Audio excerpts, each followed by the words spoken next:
kunin mo na yung gitara mo para matutunan mo yung intro na to.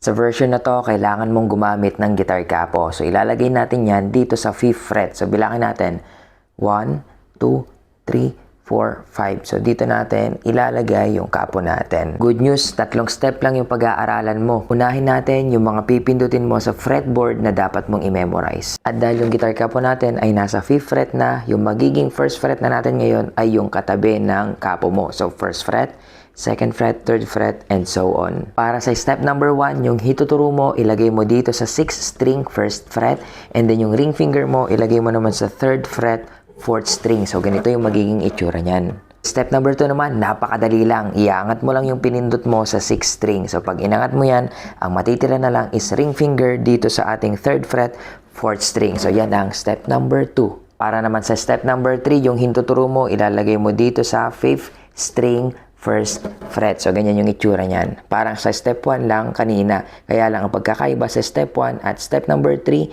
si step 3, ibababa mo yung daliri mo dito sa 5th string, 1st fret. So, ganyan yung itsura niya. Kamukha lang siya ng step 1, di ba? Take note, sa step number 3, may konting dagdag sa dulo, which is yung middle finger natin. Ipipindot natin yan dito sa ating 3rd string, 2nd fret. Madali mo na lang yan magigets pag tinuro ko na yung plucking pattern. Okay, bago tayo pumunta sa plucking pattern, i-make sure natin na nagets mo yung step 1 hanggang step 3 para hindi tayo malito. Step 1, again, hintuturo, 6th string, 1st fret, and then yung ring finger, 3rd fret, 4th string. So, ganyan yan. Step number 2, iaangat mo lang yung hintuturo mo, matitira yung ring finger dito sa ating 4th string, 3rd fret. And step number 3, ibabalik mo yung daliri mo. However, ilalagay mo na yung hintuturo mo dito sa 5th string, 1st fret. And then, para sa huling gagawin natin mamaya, idadagdag natin yung middle finger natin dito sa gitna, which is sa 2nd fret, 3rd string. This time, plucking pattern naman tayo using step number 1. So, ganito yun ha. Para madali mong magets yung plucking pattern, ituturo ko sa iyo yung pattern ng mga numbers. Pag sinabing number 1, 1st string yon. Pag sinabing number 2, 2nd string. Number 3, number 4, number 5, number 6, yung pinakamakapal na string. So, pag sinabi kong number 4, yung 4th string yung ipapluck mong string. So, bilangin natin, 1, 2, 3, 4. So, ito yung ipapluck mo. O, ngayon, yung pattern natin sa step number 1 is 6, 5, 4. Ulitin natin. 6, 5, 4, 6, 5, 4, 6, 5. Ulitin natin na mabagal para masundan mo. In 3, 2, 1, go. 6, 5, 4, 6, 5, 4, 6, 5. Pag binilisan natin, 6, 5, 4, 6, 5, 4, 6, 5. Isa pa. 6, 5, 4, 6, 5, 4, 6, 5. Try natin ng mabilis na nagbibilang in 3, 2, 1, go. 6, 5, 4, 6, 5, 4, 6, 5. Step number 2, parang step number 1 lang din siya. Ang pagkakaiba lang, iaangat mo yung hintuturo mo. Pero same pa rin yung bibilangin natin na pattern. So, 6, 5, 4, 6, 5, 4, 6, 5. Try natin. 1, 2, 3, go. 6, 5, 4, 6, 5, 4, 6, 5. Try natin ng mas mabilis. 6, 5, 4, 6, 5, 4, 6, 5. Ngayon, pagdugtungin natin sila parehas in 3, 2, 1, go. Step 1, 6, 5, 4, 6, 5, 4, 6, 5. Step number 2, angat mo yung hintuturo. 6, 5, 4, 6, 5, 4, 6, 5. Para naman sa step number 3 at yung last step natin, again, magpapalit tayo ng number. Since nandito na sa 5th string yung ating hintuturo, magiging 5 na yung number. Magsisimula tayo sa 5, okay? 5, 4, 3. Try natin ulit. In 3, 2, 1, go. 5, 4, 3. Take note, yung unang number 3 na mapapluck mo, which is yung 3rd string, open string siya sa umpisa. Ngayon, sa pangalawang beses na iplaplak mo siya, doon mo ngayon pipindutin yung third string second fret.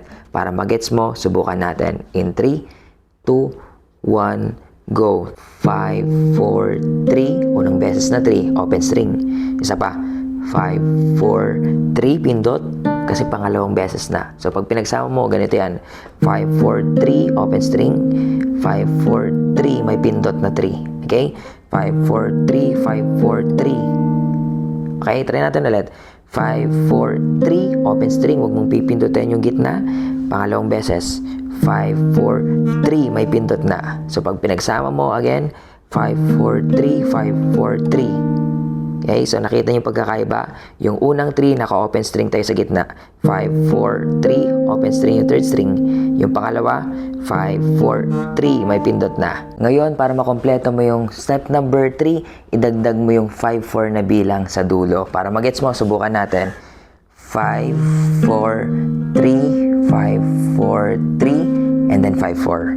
5, 4. Okay? 5, 4 kasi 5th string and 4th string yung ipa-pluck mo. Try natin ulit. 5, 4, 3, open string. Second step. 5, 4, 3, may pindot sa gitna. And then 5, 4. 5, 4. Okay? So, sana nagigets mo siya. Pero try natin ulit ng mas mabagal. In 3, 2, 1, go. 5, 4, 3, open string. 5, 4, 3, may pindot sa gitna. And then 5, 4. So, pag pinagsama mo, 5, 4, 3, 5, 4, 3, 5, 4. So, tuloy-tuloy po siya, ha? Try natin ng mabagal ulit. In 3, 2, 1, go. 5, 4, 3, 5, 4, 3, 5, 4. Pag binilisan mo, ganito yung magiging resulta niyan. Take note, 2 beses ninyong ulitin yung step number 3 bago kayo bumalik sa step number 1. Parang ganito. Step 3, unang beses. Pangalawang beses. So, pagdugtungin nyo po yun, parang ganito.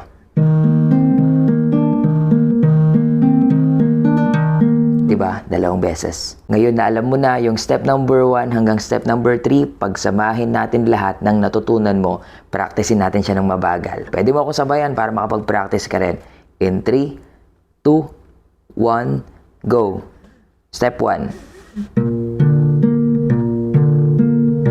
Step 2. Step 3. Isa pa.